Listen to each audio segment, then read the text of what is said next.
Oh, hello and welcome back to Crowswood Model Railway for what is a proper video. I haven't done one of these in a while.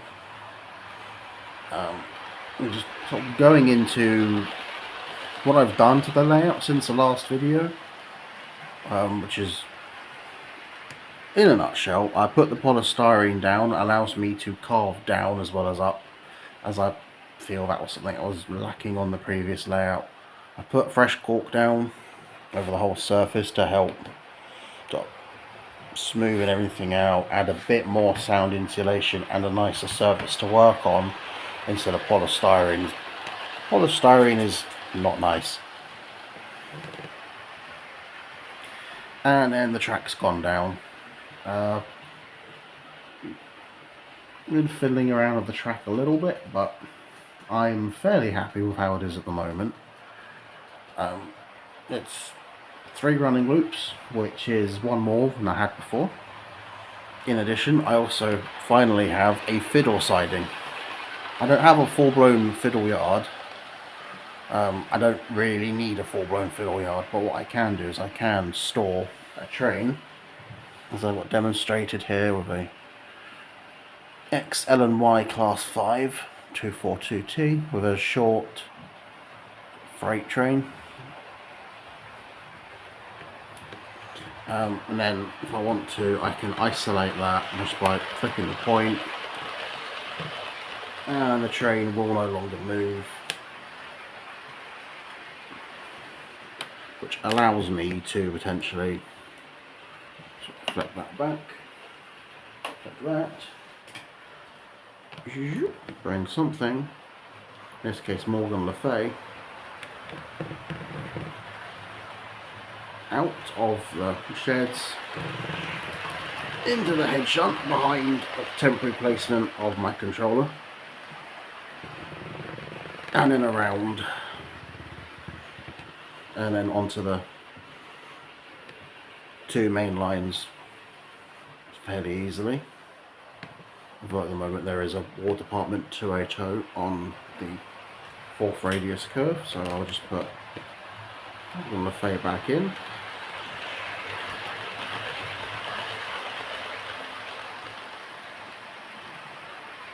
There we go.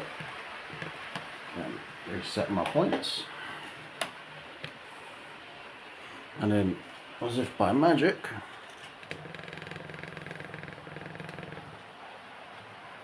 I can move this train back up towards the buffer stop. It allows me to store a few wagons or a couple engines here if I want to film something or move stuff around. And then linked to it, but on the other side of the running lines, is the branch line shed, which currently has a stone shed, but I'm thinking of changing it to a red brick one and having just red brick as much as possible. So that has 2 sidings for locos, and then I've got a short passenger consist in the siding that runs alongside it. Comes along into a little scenic siding for wagons, or maybe a freight engine or something just parked there out of the way.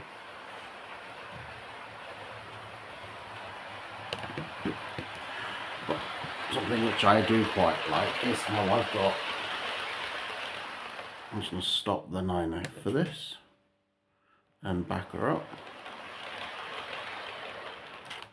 That's a bit of a harsh stop.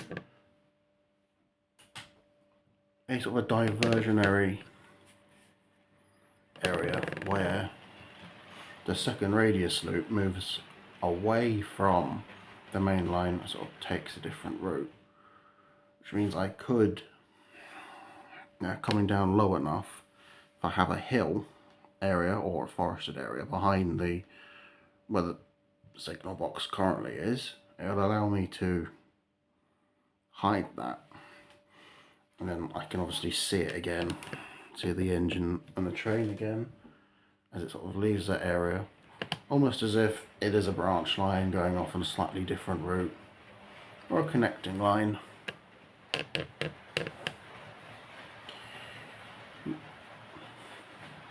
We'll have a closer look over at the station in a minute, and then stop it at the signal. And it's got a through platform and also a bay platform, which is only accessible off the second radius. There's a 2-bill parked in the bay platform. It's pretty much where it lives.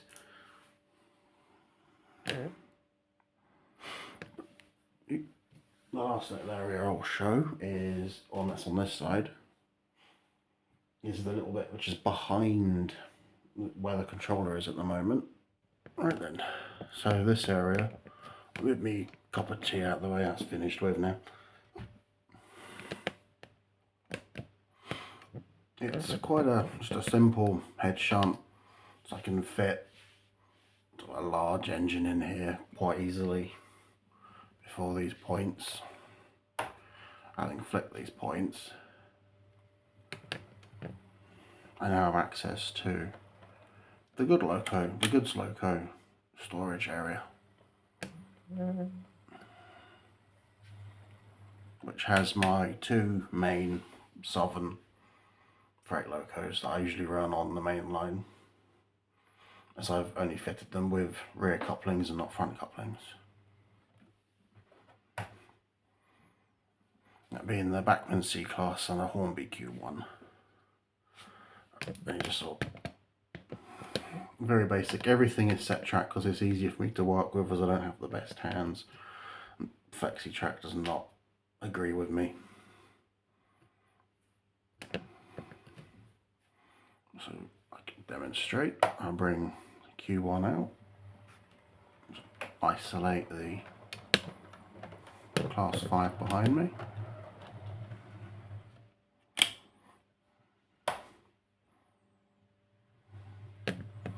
and then bring it backwards.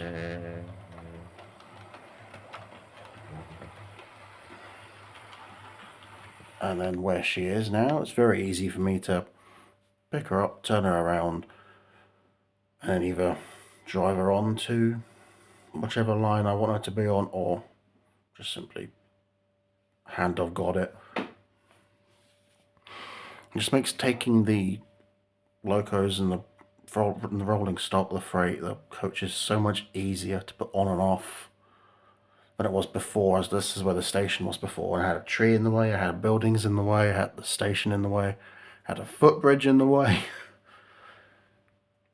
And so it's just so much easier doing it how I'm doing it now. Bring her back round.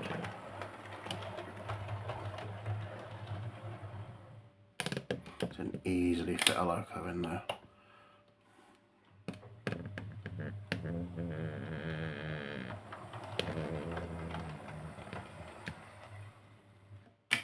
I've shortened buffer beam so that I can fit. I have a bit more space to play around with in these sidings because I am cut short by the old chimney breast, which goes down all the way to the cellar. Let's see where the points branched out. I've got a passing loop, and then I've got a busier side and a less busy side in regards to storing locomotives. So I've got 742, I've got, which is a King Arthur, I've got my London and Brighton South Coast Atlantic next to that. And empty siding, the Merchant Navy, Aberdeen Commonwealth, and then I've got 2 King Arthurs in the shed, and the one area which is still work in progress, which I'll get into when we get down that side. And so that is line 1, how line 1 works on the controller. It's a way for me to get locos out of sheds and as a fiddle yard. fiddle siding. It just all about having it be as accessible to me as possible. Figure out if I need to bother with the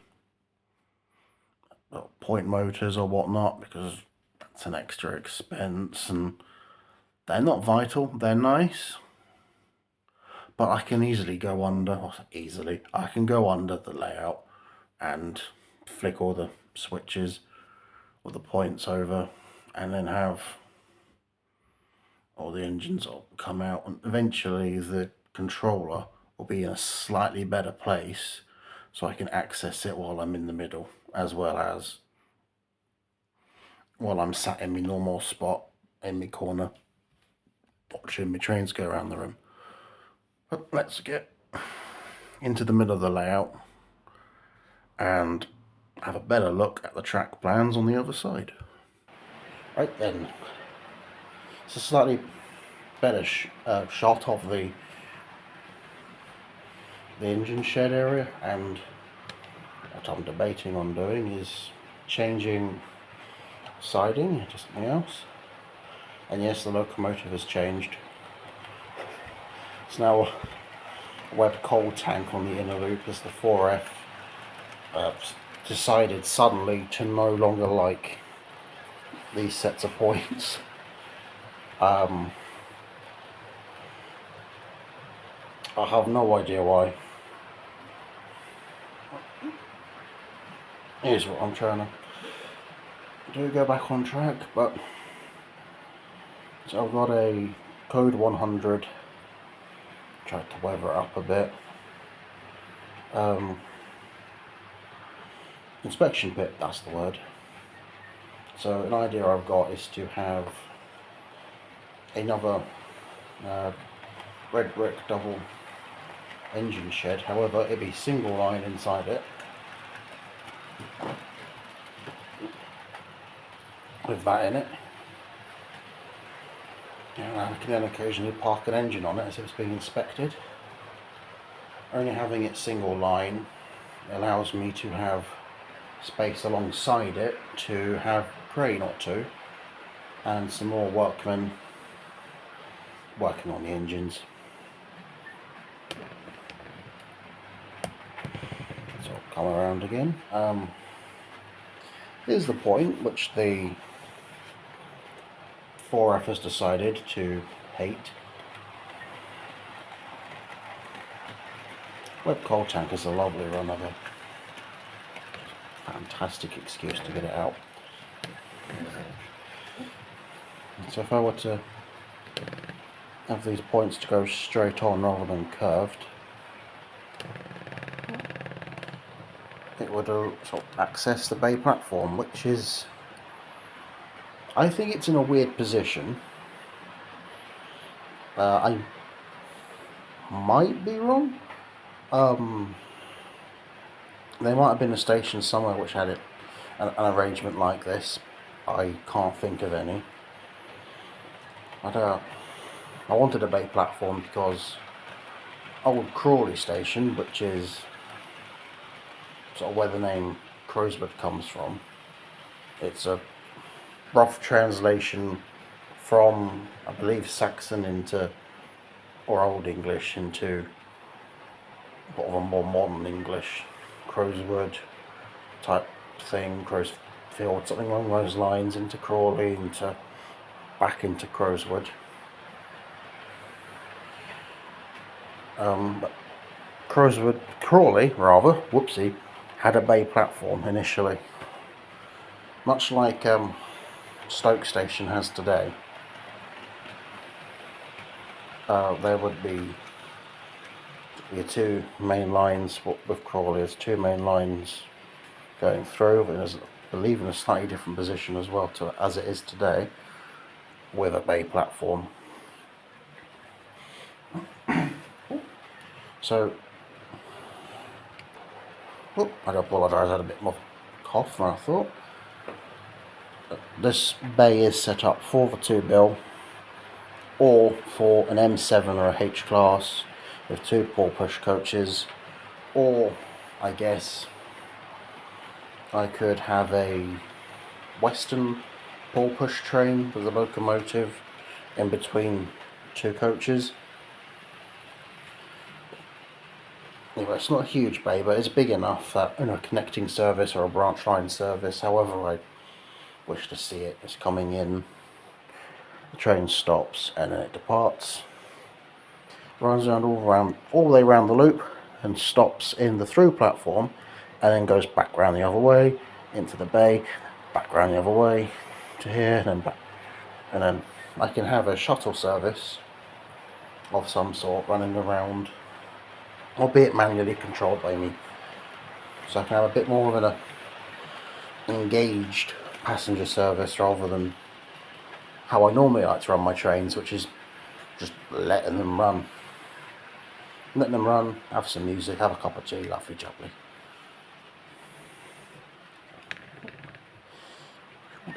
Just pan around, see the buildings a little bit better. I have got the little shelter upside down to one side because it likes to fall over.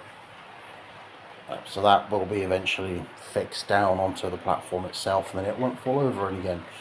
So I'm looking forward to getting that done at some point. Coming up and around,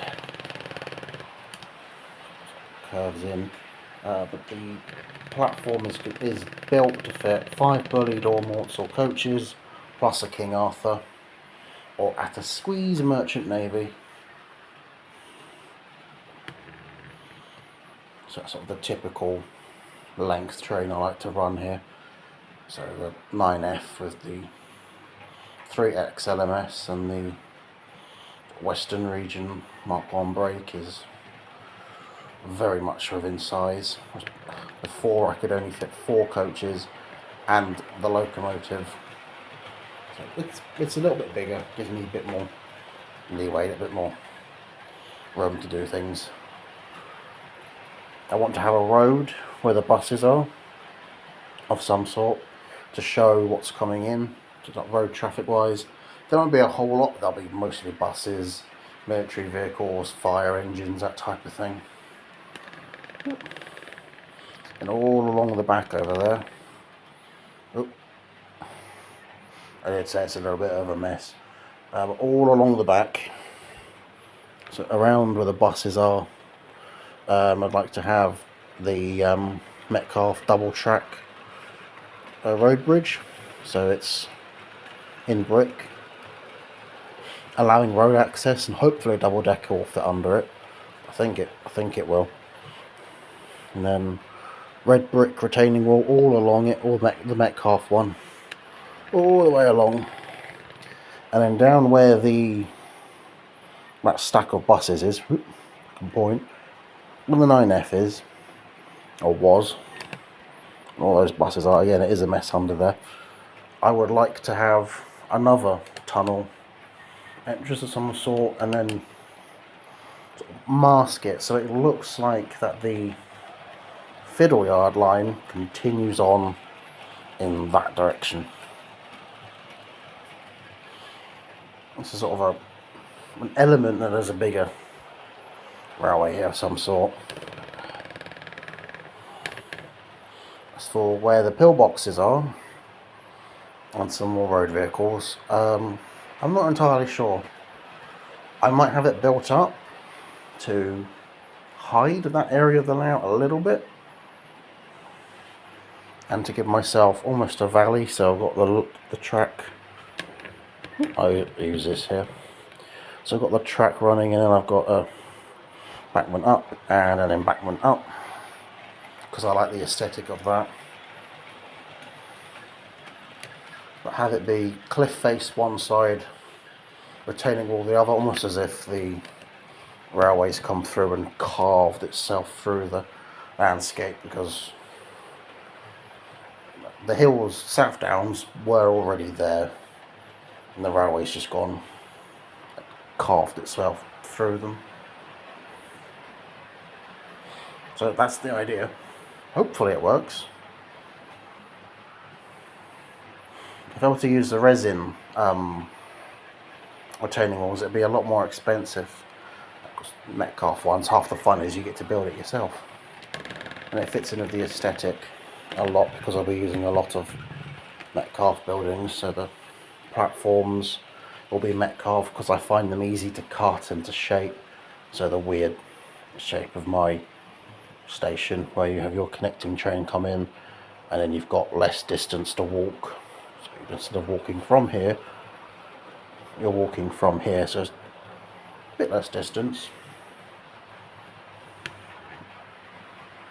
Maybe it was once two station, it was once, again this is speculating, thinking out loud, maybe this was an older station that eventually more and more traffic was coming in, so they had to expand and make it bigger. Could be quite interesting, I feel, to maybe have older stonework on this side, the branch line side, which then connects with more modern brickwork on the other side, to show that work has been done and it's been expanded.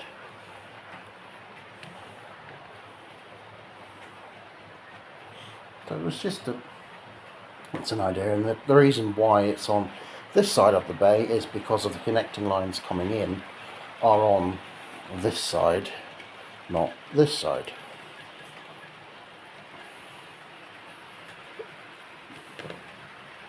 Spin around the engine shed again, because just I thought that I need to get some more engine sheds, and again it's a Metcalfe one, so being a bit more modern, being brickwork, it will match, and it will sort of have the feel of this is more modern area, which was more recently built, whereas the stonework is the older area, which was built a longer time ago.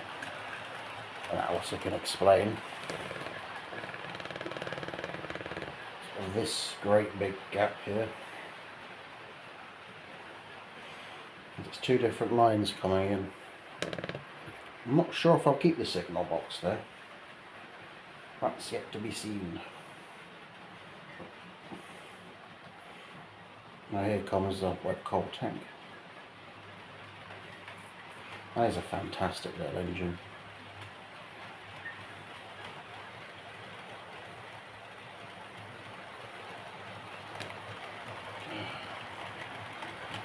There's me enough.